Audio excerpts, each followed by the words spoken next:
Okie dokie, so we're back here. We got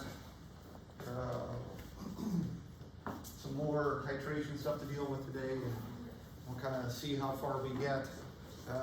As I kind of mentioned on Monday there, we have two kind of big parts of this chapter. Again, just dealing with specific applications of equilibrium. And the first will be the titrations, and then the second part's going to be about the solubility. Each one of these parts kind of represents or has its own kind of tricky part to it. And especially today when we get into some of these titration type problems, remember the tricky part there is just making sure you're dealing with the correct units, with dealing with volumes and concentrations and moles and all that kind of stuff to make sure that you guys are using the right numbers to work through all the math to get to the right answers with those things. So, and then when we get to the solubility part there, we'll talk about where that the math that gets involved with that is. But anyway, where we had gotten to on Monday was this idea of what a buffer is and how a buffer works and why do we have to do the calculations and at what point, do we have to do this and all these kind of things. And we had introduced the Henderson-Hasselbalch equation there, which is our equation for calculating pH of a buffer, okay? So that equation holds true when you have a buffer, right? That's the key point of that, right? So remember, what is a buffer? Right? So a buffer is when you have a solution that has a weak acid in its conjugate base, right? Or a weak base in its conjugate acid, right? That's what it is. If you are not in a buffer situation, guess what you can't use? The Henderson-Hasselbalch equation, right? So just be careful of that, right? Because what becomes tricky is it's an equation that's given and it says, hey, look, you can calculate pH. And you're right, for a buffer, got it? So this is another one of these tricky things that, as I was trying to point out to you guys after the first exam there, right? We've got these equations that say pH equals this, pH equals this, pH equals this, pH equals this, right? We have all these different ways of calculating pH, so make sure you guys are using the right equation for the right type of problem that we're dealing with. Got it? So with buffers, Henderson-Hasselbalch, good to go, okay? We talked a little bit about what happens, or what's the point of a buffer, just, regulating or resisting changes in pH based off of acid-base chemistry is kind of the idea that we got to at the end. And then we had started to work through a couple of problems, okay? So we'll continue on, we'll do a couple problems today. We'll see kind of how far we get, and like I said, I'm in no real rush to fly through all this stuff here. But we'll see where we end up. Okay, other than that, I don't think there's anything else I really needed to kind of update you guys with. Yeah. And will we get exam grades? When? You guys already have them. You talk about the corrections. Yeah. Jeez, so demanding. I'll get them back to you guys probably when you get your second exam back. Okay. Right? Let's see what else. Okay, I think that's kind of all that I needed to mention with you guys here. Okay, so we'll get started with prayer, and then we'll continue on here. But Lord, we just thank you yet again for another day. And Lord, we just thank you for another chance. Thank you for another undeserved gift, Lord, of an opportunity just to, use the talents that you've given us for your glory, Lord, and for your kingdom. Lord, we pray that you just give us courage today, Lord, just to speak what you put on our hearts, Lord, not what we put on our own hearts. Lord, just give us the opportunity just to talk to somebody today, just to share with somebody today, just to be you for somebody today, Lord, just to point to you and your glory and the things that you've done in our lives, Lord, and how we can share that with those around us. Just give us the strength to find those opportunities, Lord. Give us your words and put your thoughts in our hearts and in our minds, Lord, when those opportunities come up. And we just pray this in your name. Amen. All right. So,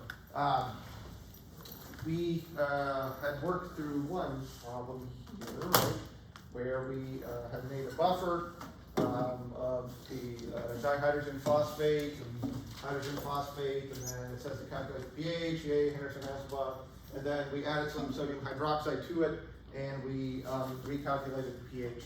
after that, right? So part A was pretty straightforward, just simple application.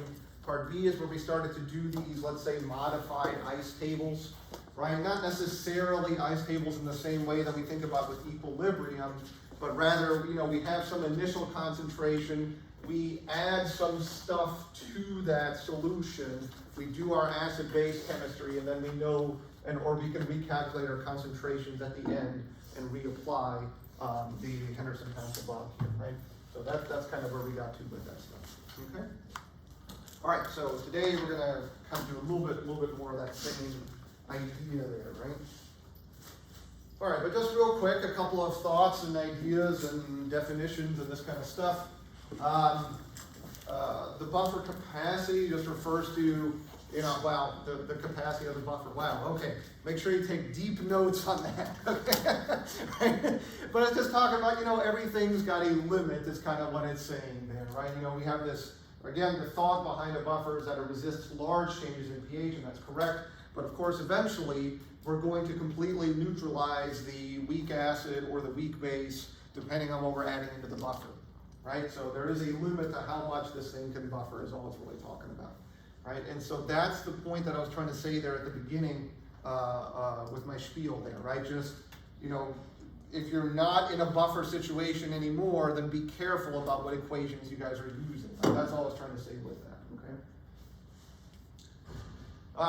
But the ratio there, right, that's what the A and the HA there, right, the ratio determines the buffer pH, of course, that's what the equation is, and the magnitude of that, aka the concentration of the stuff that's in solution, just says how much that we can actually act as a buffer, right? So remember when you see that lowercase n there, we're just talking about moles, right? I think in the next slide I have a little bit more about those, right? So the buffer capacity for base is based off of the acid. The buffer capacity for acid is based off of the base. Wow, we're talking about acid-base chemistry. I think you guys got that, right? So that's all I'm trying to share with you guys here on this slide, right? So if you hear buffer capacity, hey, there it is, okay? All right. So I think you guys did an example of this in lab already. So some of this stuff you probably at least heard once before. You heard Dr. Tong or Dr. Fries talk about this. But just for what it's worth, right, if we're talking about a titration itself, did you guys actually do titrations with burettes? Is that what you guys were using? But that's okay, cool, right? So we're adding something, right? A titrant is added from a burette. Now, let me back up here for just a second. Why do I show you guys these definition slides or these kind of things? Well, this is more just like when you guys are reading through the word problems. Okay, if you guys have been working through the problems in the book there, right? You see that sometimes the real challenge in figuring out what the problem is just what in the world is the question asking, right? So they throw around these terms, and so I'm just trying to break down some of the terms here is all it is. But we have a standardized solution that's added from a burette. So just kind of the thought here, most of the time when you guys are doing a titration, we're trying to figure out an unknown, right? And anytime you figure out an unknown, guess what you have to have? A known, right? We're going to react the known and the unknown and come out with some kind of value for whatever that unknown solution is, right? And so that's what our titrant is. A known stock solution might be another way that you kind of hear it said sometimes, right? The equivalence points is when a stoichiometric amount of titrant has been added, right? And we can kind of measure that stuff based off of a pH meter. Or if you have an indicator, right, you guys see an endpoint, that's when the color change is observed. There is a technical definition between the endpoint and the equivalence point. Equivalence point is based off of the pH. Endpoint is where you see the color change. You guys used phenolphthalein, is that what it was? Right, you guys made a pink color, or what did you guys use when you were going through with the titration that you guys did in lab? Oh, you guys used that. Okay, so blue color appeared, right? Yeah, okay. Right, so that happens at a specific endpoint, right? But when you see these color changes, each of the indicators, the color stuff that you guys use, changes colors at a specific pH. It doesn't necessarily mean that's the equivalence point, right? Because different indicators change colors at different pHs. That's all it's talking about with it, right? The point being here is, I'm not super picky about this, but again, just be careful when you guys are reading through the textbook and you see some of these definitions here, okay? But that is the point. They should be really darn close unless you're using a completely wrong indicator, right? So, but hopefully we don't ever run into that issue. Anyway, so remember, we're going to be converting volumes and concentrations into moles and back and forth and all these kind of things, right? So I think at this point we've been doing this long enough that we feel comfortable doing those conversions, right? Converting concentrations into moles and moles back into concentrations. Right, so that's just what I'm really kind of drawing your guys' attention to here, right? How can we figure out the moles of the titrant and the analyte and all these kind of things in there, okay? So that's what we're going to have to do, or at least that's the way I solve these problems when we're going through and working through the titration stuff here, right? Convert things into moles and back and forth to make sure that we're answering the question properly, okay? All right, so now I've talked for a whole 7 minutes, so let's do some work, okay? So when we're talking about a titration curve, right, we're just plotting pH versus the titrant added, right, and that gets us the information that we usually want out of it, right? But, so I guess why am I putting that in here? With the problems that we're doing in the chapter and the notes and these kind of things, you guys could plot the individual answers that you get for the pH and the volumes added, and you could make a actual titration curve from it, right? That's kind of the whole idea behind it. I'm never going to ask you guys to necessarily plot that because you'll need to do multiple calculations along the way, and take some time to get all this stuff set up. But the point being, right, when you guys take your data that you have in lab and you throw it in Excel, right, that's essentially what we're plotting here, okay? But, so, strong acid with strong base. So, we're going to titrate 50 milliliters of a 0.1 molar HCl with a 0.1 molar NaOH. Okay, so we have a stock solution of sodium hydroxide. We have a solution there of HCl, and we're going to end up titrating those, adding those together. Okay, so what we're going to do along the way is just pick a couple of certain spots and say, what is the pH after we've added so much of our HCl to it, okay? So something that's useful, right, to kind of think about there is always pay attention to what the initial pH is, okay? So whenever you see a problem like this, say, all right, what is our initial pH? So real quick, right, we are titrating 50 mils of a HCl solution with sodium hydroxide. So real quick, see if you guys can figure out what the initial pH of your solution is, okay? Initial pH. We're titrating the acid with the base. So we have our separate beakers of the acid and the base. So what's our initial pH?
We calculate pH of just a plain old simple acid solution. What is pH? Mathematically, I guess I should ask. The negative log of the hydronium concentration, right, of H3O plus. Okay, so what's our concentration of H3O plus here? How did you get 0.1? That was concentration of hydrochloric acid. Yeah. You guys with me on this? What's HCl? What's special about it? It's a strong acid, which means what? I took my HCl and I put it into water to make a 0.1 molar solution, right? What happened to the HCl as soon as I put it into water? It ionizes, right? Completely dissociates. Its K is in the millions, right? So we assume it completely dissociates. Therefore, if I have a 0.1 molar solution, I assume that my H3O plus, right, is equal to 0.1, right? Everybody with me on this, right? This was chapter 16, okay? Before spring break, right? We didn't forget all that stuff though, did we? Right? So strong acid completely dissociates. We got our H3O plus. We don't have to set up an ice table. We don't need our Kas.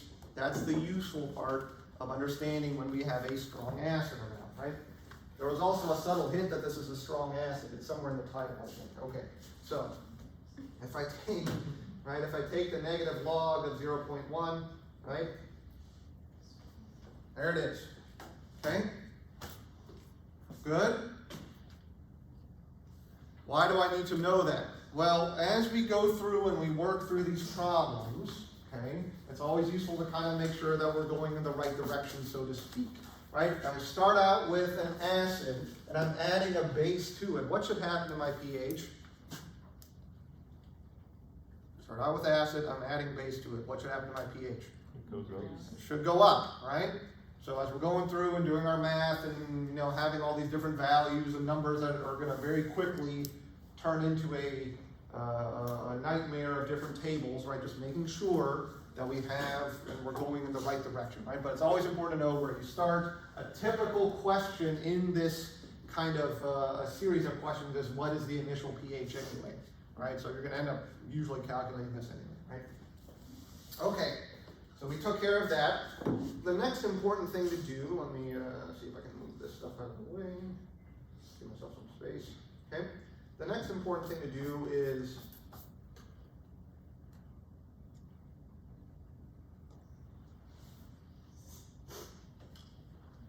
how many moles of HCl do I have present initially? What I'm doing here is I'm taking everything out of units of concentration, okay? And we'll see why in just a minute. I'm taking everything into units of moles, and I don't have to worry about concentration.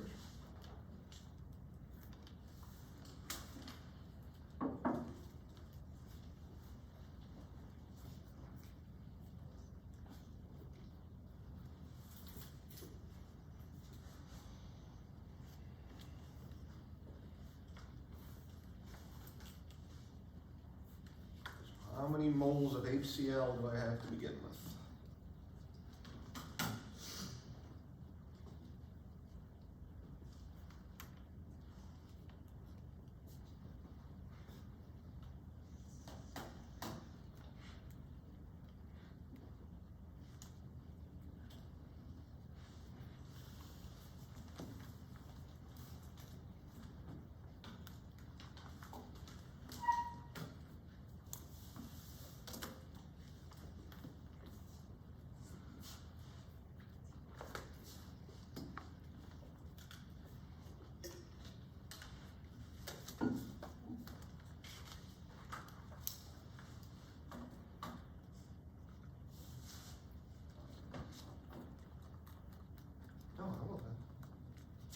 Physics homework. It's not homework.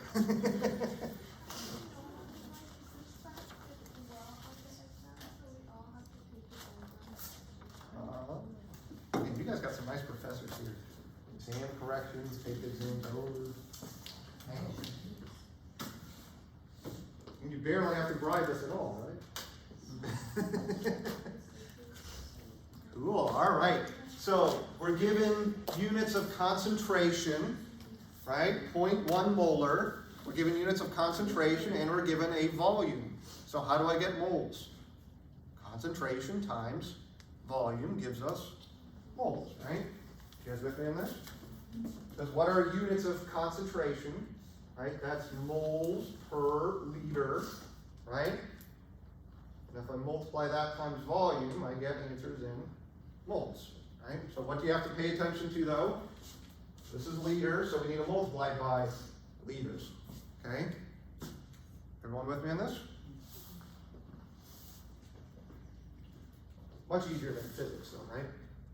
Yeah, right, okay, good, there you go. I might have some arguments from the physics professors, but that's okay too, they're wrong. Okay. Good? So my initial concentration of the acid times how much I have, my 50 milliliters, right?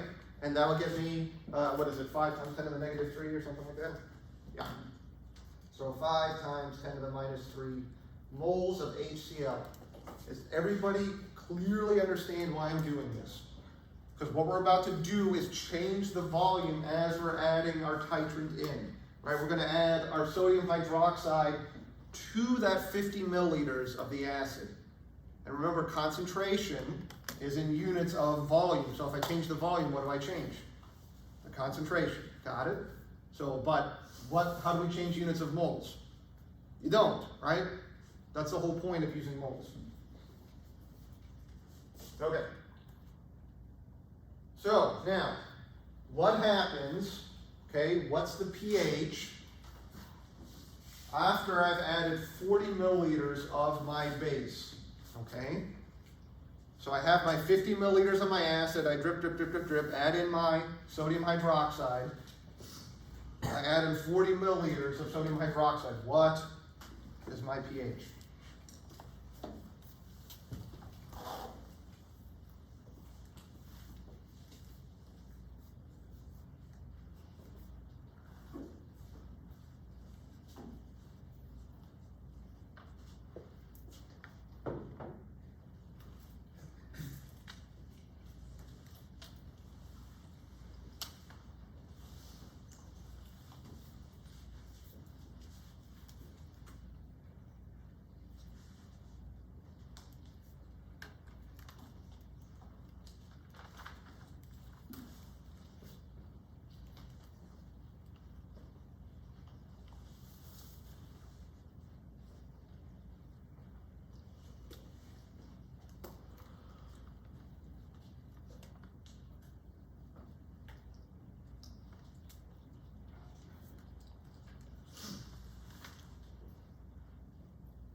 One good thing to always do is find out what is the actual reaction that's happening, right? So write out your balance equation for what's going on, and then start to go into the details of all these calculators.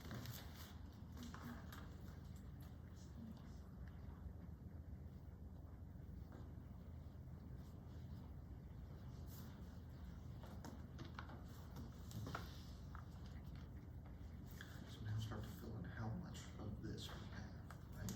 And how that changes as we add one to the other, right?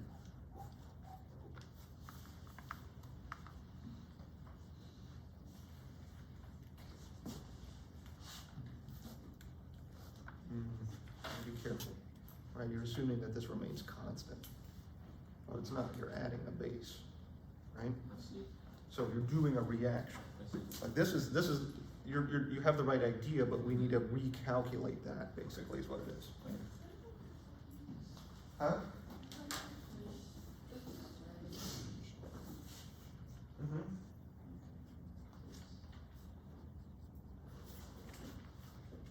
Yeah, so how much of that do you have? Okay, so you have that left over, right? Right. So now you need to recalculate the pH though, so it's.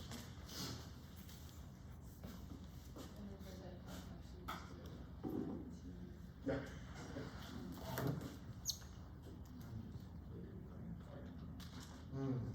So always a good place to do is write out what is the reaction that we're doing, right? So start by writing that out in balance.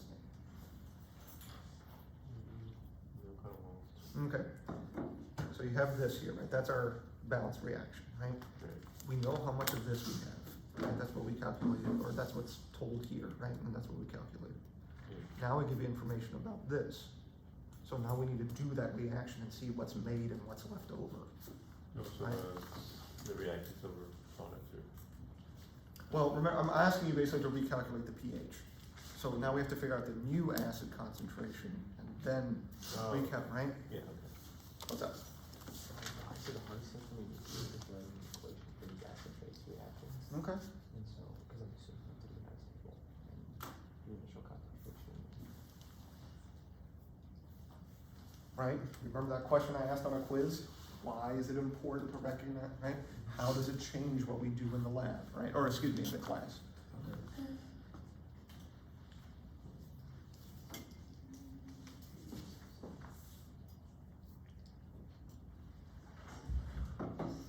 Start by writing out your reaction. What's going on? So we're stuck. We're Always. spinning our tires in the mud and we slowly get frustrated with life and question all our decisions to this point. How did I get here? Where did things go wrong? Right? Why am I doing this to myself? Wait a minute, I'm paying to do this to myself. Crap. Right? So, look, right? Here's what we have. This is why it's, the theater of the mind is very useful. Right? For me at least. Because we're talking about these abstractions, right? Okay, we mix some acids and bases, great. Right? What are we actually doing, right? We've got a beaker of acid, we've got a little burette, and we're adding base into my acid, right? So we're doing an acid-base reaction. Okay, we're mixing two things together and doing a reaction. Got it? So what's always useful is to know, hey, what in the world is the reaction that I'm doing? Okay? So I got some HCl. Oops. I got some HCl, yes? I'm adding in some NaOH, my sodium hydroxide, that's my base, right? And when I do this, anytime I do an acid-base reaction, I make water plus my salt, right? Good? Now, what could I have left off from my equation here? What very important thing could I have left off that's important to recognize? Salt. Hmm? Na. Sodium. That's useful to put in there just to make sure we're balancing everything at the beginning, right? It's subtle, but important. Hmm? State. Water's important to balance it. Isn't it to like just go one way? Aha, right? So I've written this as an equilibrium, yes? Which implies that you guys need what? KAs and KBs and KWs and whatever. Well, what type of titration are we doing? Strong. Strong acid with strong base. What do we assume then? The equilibrium is completely in one direction. Got it? This is important. Okay? Because don't worry, we'll need those K's and stuff in just a minute, and then it'll get worse. Yay! Okay, so you guys with me on this? Here's the reaction. What's important to stop and think about at this point, besides everything? Okay, well, what we need to do is make sure we have a balanced reaction, right? We have a monoprotic acid with a one equivalent of base. Everybody with me on this? Do you guys know what I mean when I'm saying monoprotic, right? We have HCl. How many acidic hydrogens are there in HCl? Just one. What if there were two? Then what happens? No. Right? We got to do the same thing but twice. But don't worry. Misery's on its way. We'll get there. But first, this, okay? You guys with me? I'm saying balance your equation. If your equation's not balanced, your stoichiometry's off. If your stoichiometry's off, what happens? I have to bring out my sparkle pens, put X's through things, okay? We don't want that. I thought did you guys, there was a subtle thing on your guys' graded exam. Did you guys catch it? I put glitter in your ink.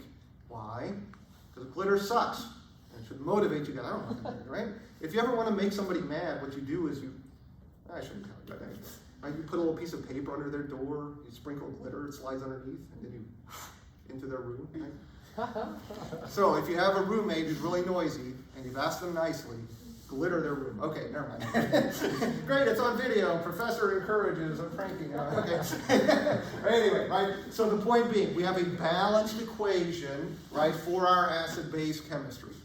Everybody understand why this is important? Because what we're about to do is, hey, how many moles of the acid do we have, and how many moles of the base do we have?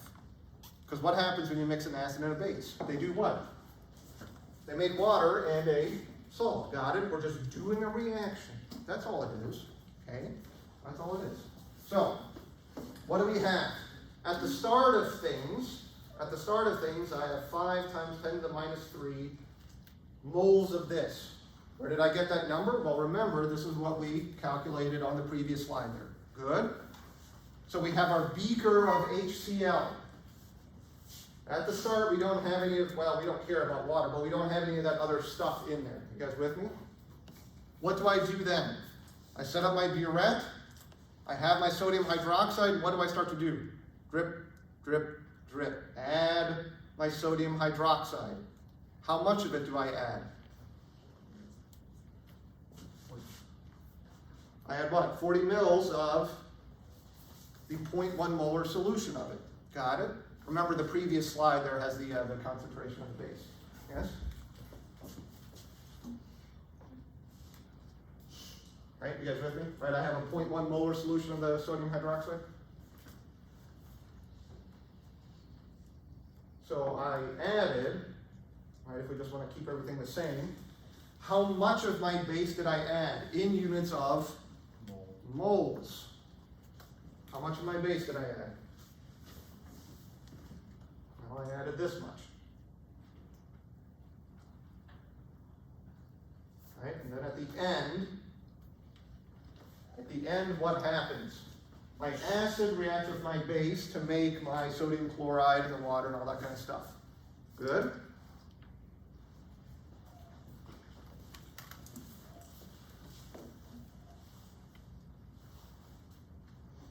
Minus the 4 times 10 to the minus 3, right? I completely use up my base. Everybody with me on this? How do I know that? Yeah. Well, it's strong. Yeah. But what I was going to ask is if the stoichiometry was different. Is that how you factored it in this step here? So say Yeah. you had the stoichiometry. There's 2 of your base. Yes. Yeah. This is where I come in and do my stoichiometry if I needed to, right? How much of my acid minus how much of my base do I have based off of stoichiometry? Yes. Okay. Yeah. Everybody with me on what I'm doing here? Okay? When I do my titration, I completely consume all my base because I have more of my acid. That's all it is. Okay? So, again, what is pH equal to? Well, it's equal to my negative log of the hydronium ion concentration, right? So what do I need to figure out? This. Where does all my H3O plus come from? The acid, right?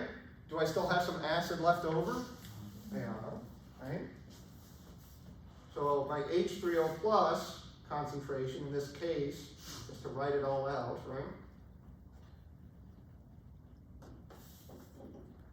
There's how many moles, right? There's how many moles of my acid I have left over, right? My 1 times 10 to the minus 3, right? But to get concentration, what else do I need? Moles over liters. How many liters do I have now? 0.09.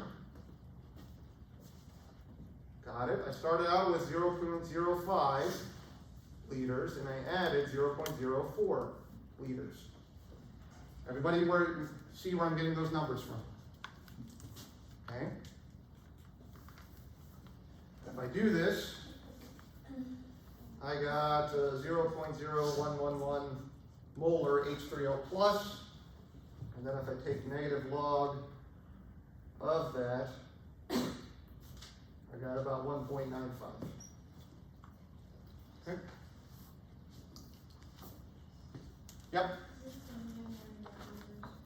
where I got what from, I'm sorry. Yeah, so this is important, right? I said that I started out with 50 milliliters of my acid, and I add the 40 milliliters of the base to it. So now I have a total of 90 milliliters there, okay? Yes? How do you know to subtract the base from like the acid? Like the base? You just subtract one from the other, right? And because everything's 1 to 1, you know, I'm just looking, this has more than that, so I know it's gonna completely use it up. But we just have to pay attention to whichever one's there in excess is what it comes down to. Yeah? I don't wanna complicate things, I just wanna understand it conceptually. Do Mhm. you do the same thing if you put them into concentrations instead of moles? Yeah, Just Right. subtract them from each other? yes, Okay, but you have to be careful, right? Because we're changing concentration as we're going through this. right. That's the challenging part of that, right? Okay, good? Yes? So do the products not really matter here? Not really, right, because what I'm asked, well, I should change my slides to ask you specifically. What the slide should say is calculate the pH after 40 milliliters of the base was added, right? And pH is only influenced, right, by the H3O, well, it's based off H3O plus, right? Since this is a strong acid base, then all we look for is how much of the acid is present, right? Your answer becomes different as soon as we switch to weak acids and weak bases. Because then we have to set up Kas and Kbs and all this kind of stuff along the way, okay?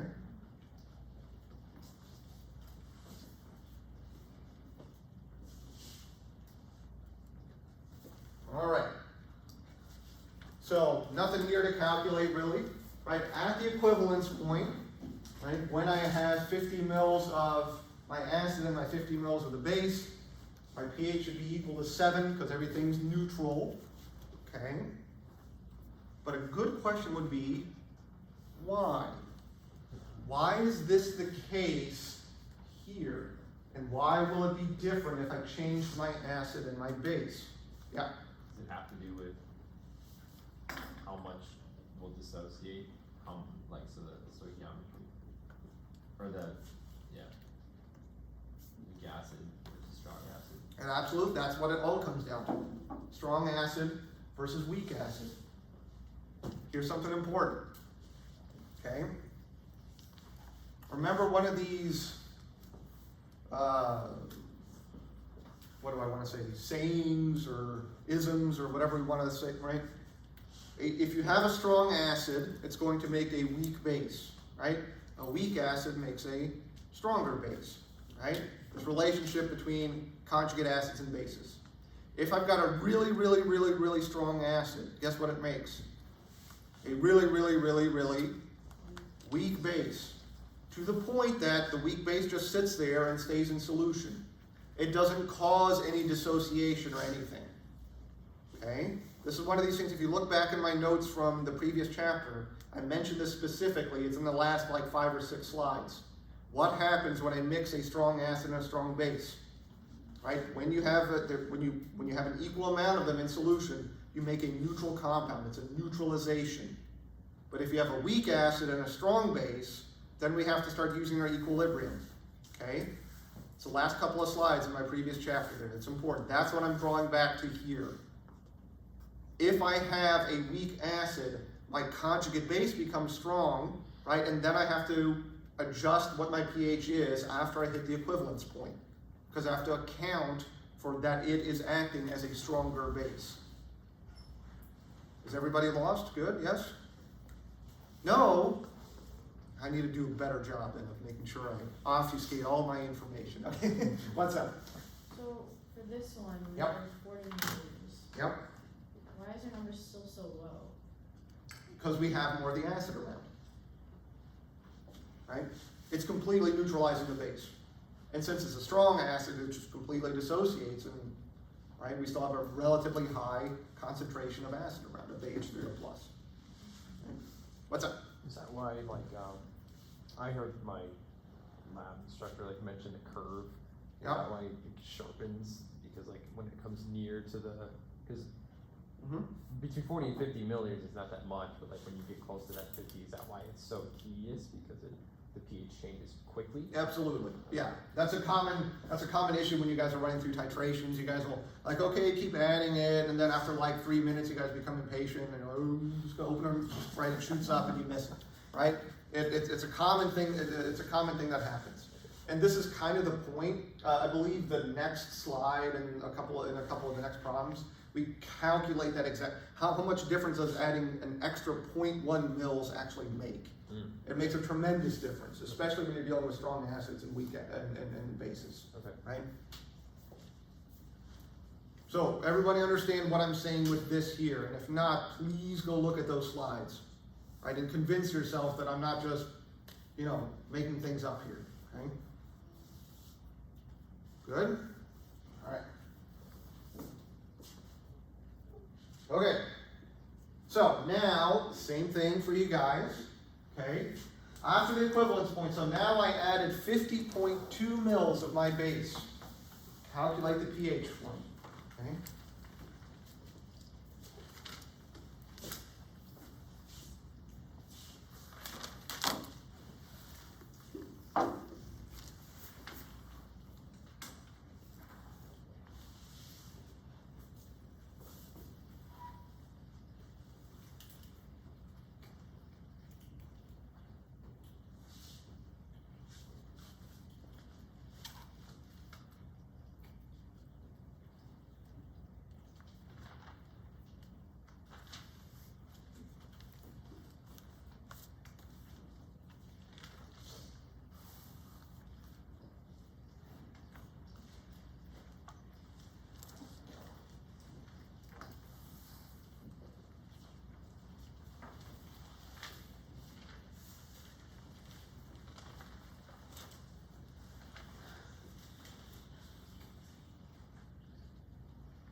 No, this is, so we're continuing to, so the reason why I got the answer here is because I essentially did the same math again, right? But what happened, if you do the math here, these two would be equal, and so we would have a neutral pH, because we don't have, or we have the only reason we have H3O plus is because of the auto dissociation of water. Right, so here we need to set up another ice equal, that's still the same, but now that changes. So how's that gonna change our math? That's the one.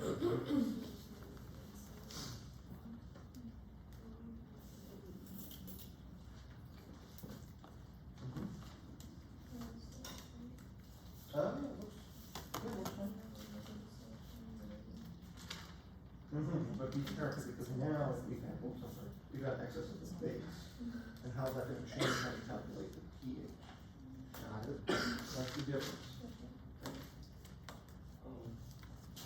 Make sure you have the right.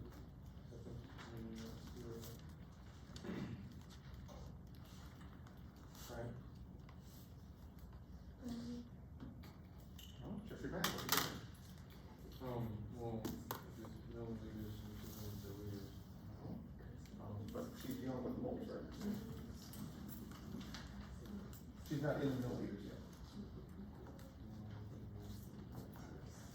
Yeah, so double check your math is what I'm saying. I'm not saying you're right or wrong, I'm just saying, hey, remember what units, this is the important part of these, right? Because you can see where quickly I get straight, like, hey, wait a minute, wait. Right?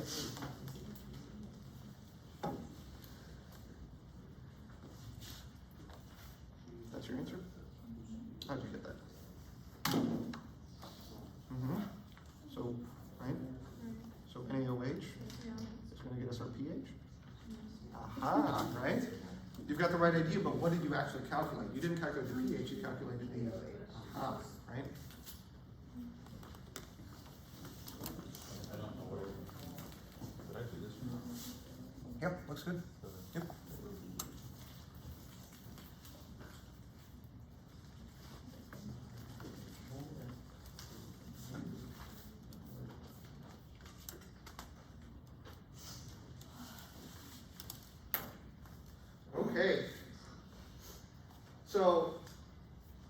this, right? So how much of our hydroxide have we added at this point, right? We added 0.0502 liters of it, 502 liters, okay? Remember we have our 0.1 moles per, I don't know why I can't write this morning, but we're making it happen. 5.02 times 10 to the minus 3 moles.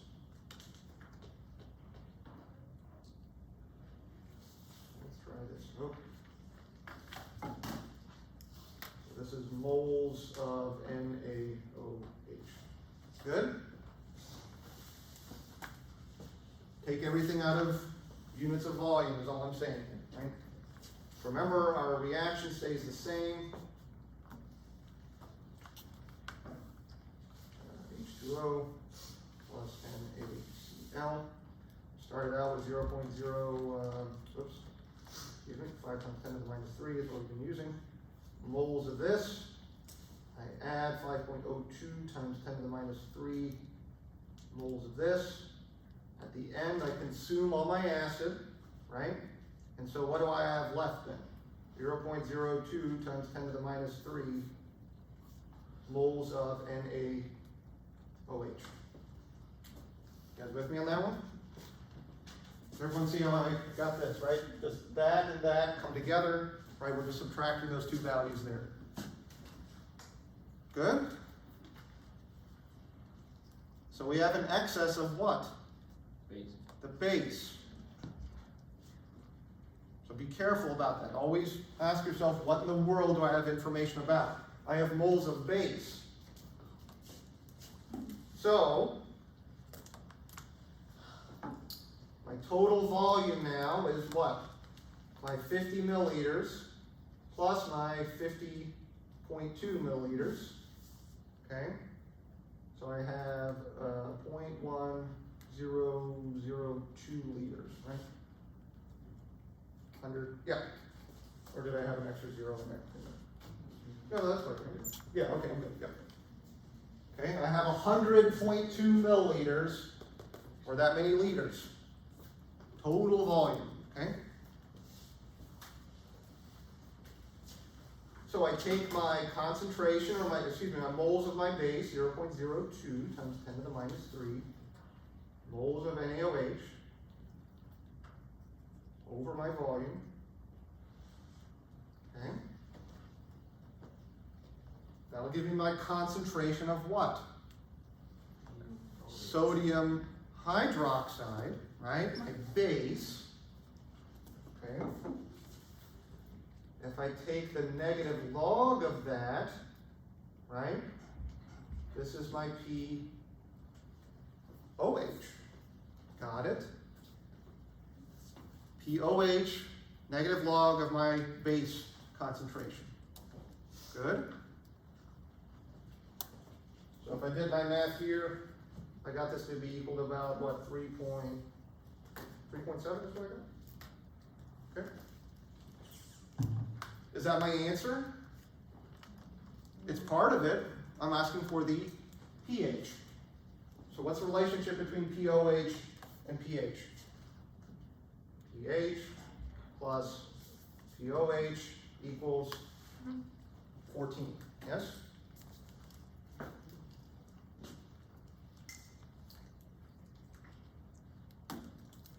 So what's my pH equal to then? Is it 11.3 or something like that? Yeah. Oh, 10.3, right?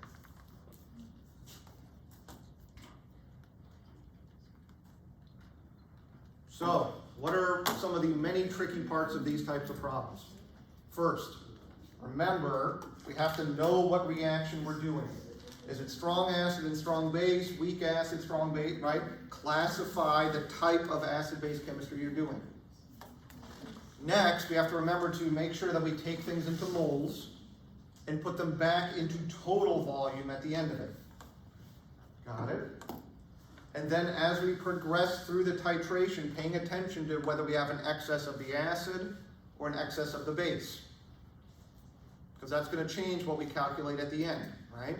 If we want pH, but we have an excess of the base, we can calculate POH back to what pH is. Okay? This is what chemists do all day long. This is what I'm doing in my office, just slamming away at these ice tables, right? I'm just kidding. I've never done one of these in my life outside of the class. Yay, why are we learning it? I'll tell you, it'll become more evident a little bit later, right? But, Well, this one's. yeah, So with the volume, you don't, because it's like the Asher equivalent, whatever, so like, you don't, the first two columns you did, you like don't include that in volume, because, don't include what in the volume. like, I don't know, I just wasn't sure if I included, like, when we talked about first typing it, you know, years, and then we added. Volume's always a part of this, because we're always dealing in concentrations. Then, yeah. Yeah. But, like, you didn't, include the first two volumes. I did. Yeah.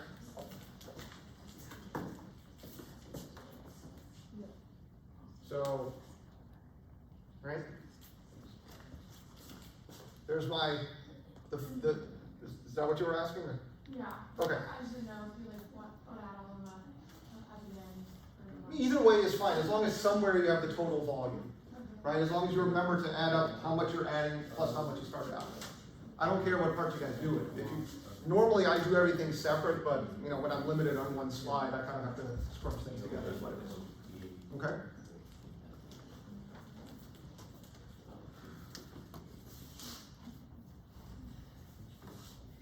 Okay. Wait, quick question. Oh, I'm sorry, yeah, what's up? In the series of steps we last did, they're all separate, right? So we were theorizing what would happen if you add 40 milliliters, and then we went back to scratch and said what would happen if you add 50.2, not 50.2 to the previous. Correct, correct. A total of 50.2 milliliters, yes, yes. So if we go through, right, we could, I could ask you guys another, 8 questions that kind of get the same point across here. What would the pH be after I add 51 milliliters, after 55, after 60, after 70, right? In each one of these cases, you guys could go through and you could set up the math and you guys could see if you could get to the same pH that I did, okay? That's all I'm doing here. I did the same math a couple of different times. Well, not me, I plugged it into Excel, right? Right? You guys with me on this? That's all this is. And then we could take these and plot it and we could get our titration curve from it. That's the only point. Yep. It's kind of an arbitrary question, but I'm curious. What else environmentally could affect this? Because I know we learned like in the ideal Temperature. temperature. Yep. Okay. Temperature can affect this, right? Why is that? Why? Yeah. Well, well, not so much with the strong acids and bases, excuse me, right? But when we're dealing with the other acids and bases, we're kind of talking about equilibriums getting set up, right? And what changes equilibrium? Temperature, right? Cool. All right.